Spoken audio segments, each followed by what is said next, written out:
Welcome to This Explainer. Okay, today we're tackling a massive challenge that pretty much every parent faces, but honestly, very few of us feel completely equipped to handle raising financially responsible kids.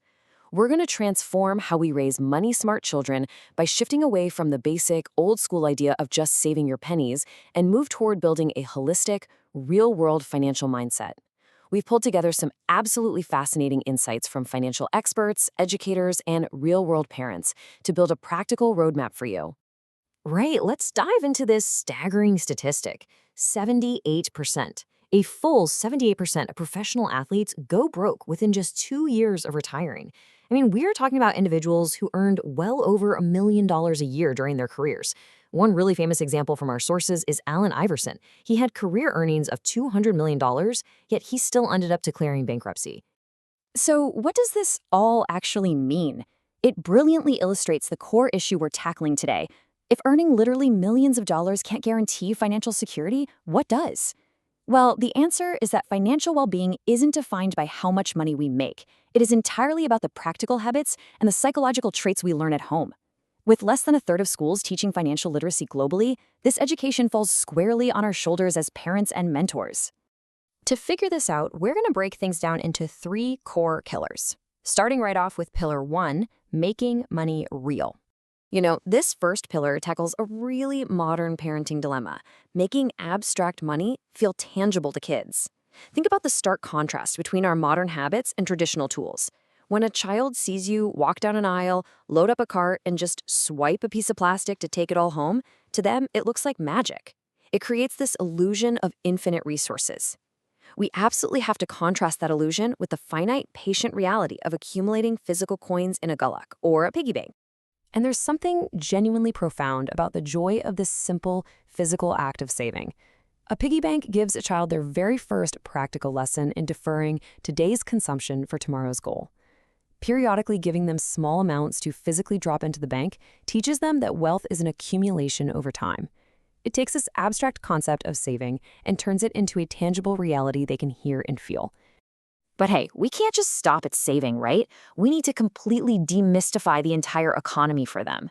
As early as age 5 or 6, you can teach them the real flow of money.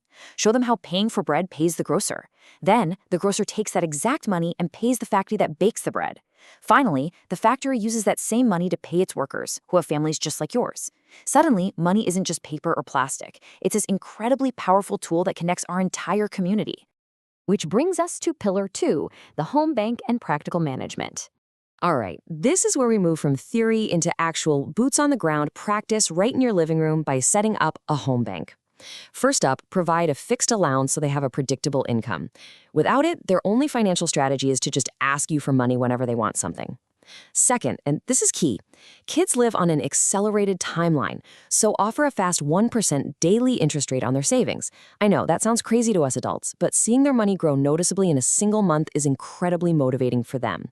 Finally, implement strict credit rules like a 20 to 40% compulsory loan repayment if they borrow from you. That teaches them early on how debt actually works in the real world. So once they've got their allowance, it's time to transition them to real-world spending and boundaries. There's this incredible story from our sources about a mother whose 8-year-old son wanted name-brand Reebok shoes for school. She gave him a strict $40 budget. Anything over that, it had to come out of his own pocket.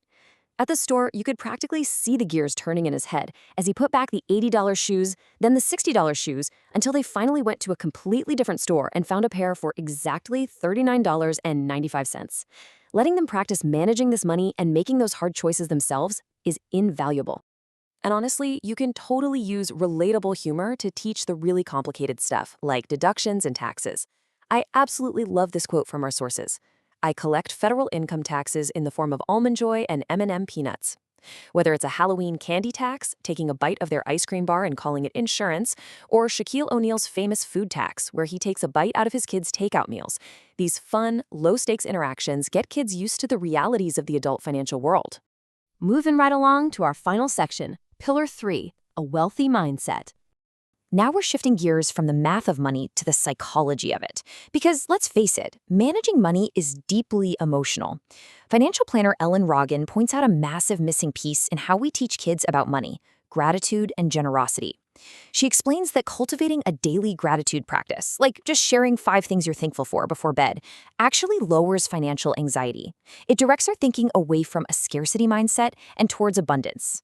Plus, teaching kids to give to causes, even through something simple like volunteering at a park cleanup or an animal shelter, teaches them that money is about so much more than just getting and holding on to stuff. We also absolutely need to build a growth mindset by teaching them to invest early in what they love. One of our sources shares the amazing story of Matthew, a 5th grader who borrowed money to buy servers to host Minecraft video games. By high school, the kid was earning passive income. Another inspiring story highlights Arun, who negotiated a 40% pay raise at 22, invested the extra income instead of just spending it, and bought her very first house by age 25. And those stories perfectly illustrate the absolute magic of compounding interest. Compounding happens when the interest you earn is added to your principal, meaning your interest actually starts earning its own interest. It's like a snowball rolling down a hill. At year 5, you see a modest little bump in returns, but give it until year 10 or year 15, and that growth isn't just steady anymore. It becomes exponential. Starting early gives their investments the critical time needed to achieve this phenomenal growth. Finally, keep in mind that we humans, we're literally wired to learn through stories. You've got to share your own money story with your kids. This means being transparent, age appropriately, of course, about how much things cost, how you invest, and the experiences that shaped you.